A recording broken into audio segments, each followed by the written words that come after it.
Hello guys, in this video I'm going to show you how to set the temperature unit on the OnCourse application.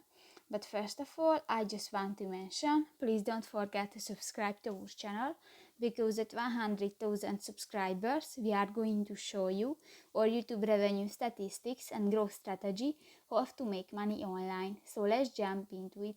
First of all, open the application on your device.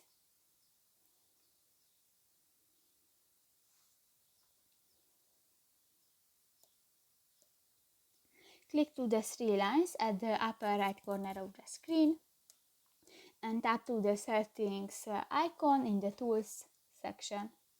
At the left side on the screen, you can find the units and time section and just tap on it. Scroll down and in the temperature section you can select Celsius or Fahrenheit and just select one and click that and done.